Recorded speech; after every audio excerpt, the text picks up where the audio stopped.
Hello, नमस्कार। मैं doctor Manoj Gowda Ahmedabad से गैस्ट्रोएंटरोलॉजिस्ट हूँ मैं। अक्सर लोग मेरे पास आते हैं कि भाई लेट्रिन में खून पड़ता है।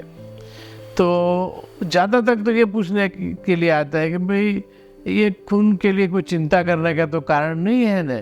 मुझे तो लगता है कि ये पाइल्स का एक खून है। तो मेरा उनको ये कहना है कि भाई देखो, ज़्यादातर तो कॉमन थिंग्स आर कॉमन।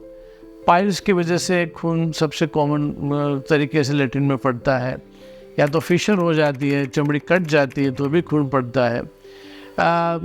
और काफ़ी लक्षण ऐसे है कि जो पाइल्स की तरफ आपको ले जाते हैं कि भाई पाइल्स में लेट्रिन अलग होता है, और उसके आगे या पीछे ड्रॉप्स पड़ते हैं, पिचकारी सी पड़ती है, तो उसको हम कहते हैं कि भाई ये पाइल्स का है।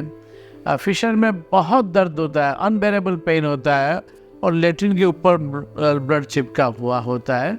तो आमतौर पर तो आप कह सकते हो कि भाई ये पाइल्स का ही होगा, वगैरह वगैरह। कुछ लोगों को खून की दस्त होती है, जहाँ दस्त और खून मिले हुए हैं उसके साथ आंत के संबंधित कुछ लक्षण भी होते हैं। पेट में दर्द होता है, भागना पड़ता है, दौड़ना पड़ता है, लेट्रिन जब आता है तब मरोड़ जैसी होती है, और कई बार लेट्रिन हो भी जाता है, इनकॉन्टिनेंस। तो ये कोलाइटिस में इस तरह का माहौल देखते हैं। कई बार बच्चों में पॉलिप होता है, एक मसे जैसा होता है, एक थोड़ी गठान होती है, तो बीच बीच में ब्राइट रेड ब्लड आ जाता है, बीच में नॉर्मल हो जाता है। तो ये इसकी वजह से आप कह सकते हो कि संभावना ये है कि इसको पॉलिप होगा। और बड़ी उम्र में शायद आपको लेट्रिन में थोड़ा खून दिखाई पड़े मिक्स, और आपका वज़न कम होता है, खून कम होता जा रहा है, तो आपको कोलोरेक्टल कैंसर भी हो सकता है। तो ये अलग अलग कॉमन कारण है।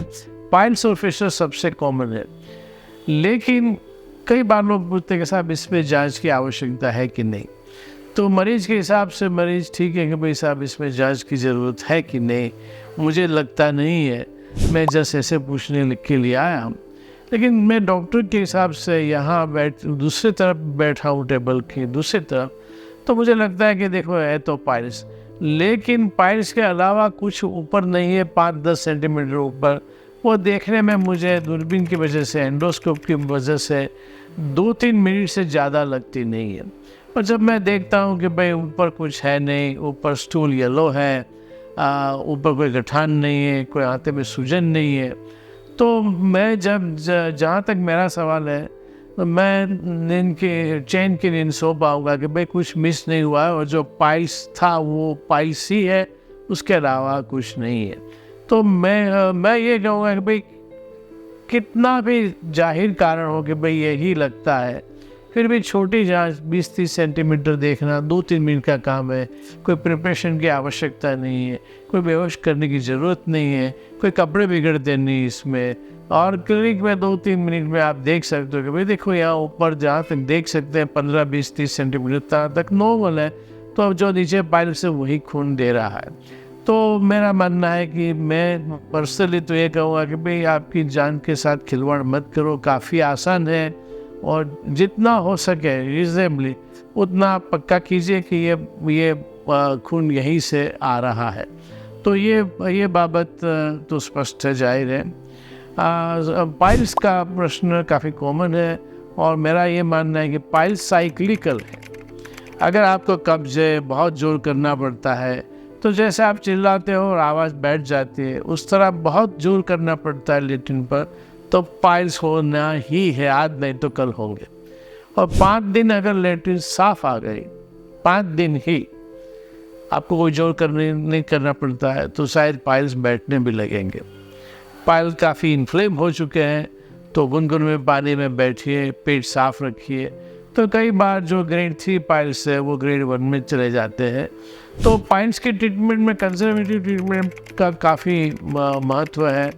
पेट साफ रखना है, गुनगुन में पानी में बैठना है, जोर नहीं करना है, तो पाइल्स हो जाता है।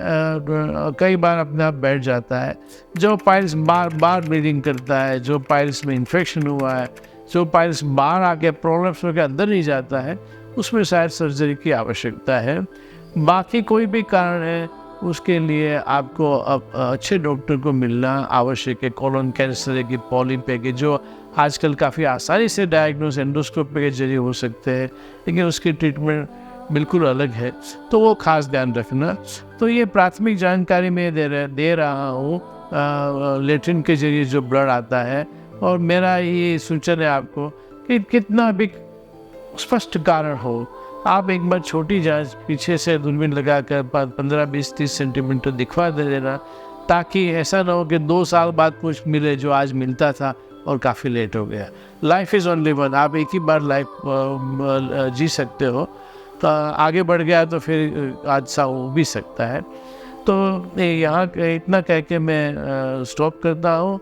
नमस्ते, आशा रखता हूँ कि आपको इससे कुछ जानकारी मिली हो, और कोई सवाल है तो आप मुझे डायरेक्ट मैसेज भी कर सकते हो। नमस्ते, मैं डॉक्टर मनोज गोड़ा।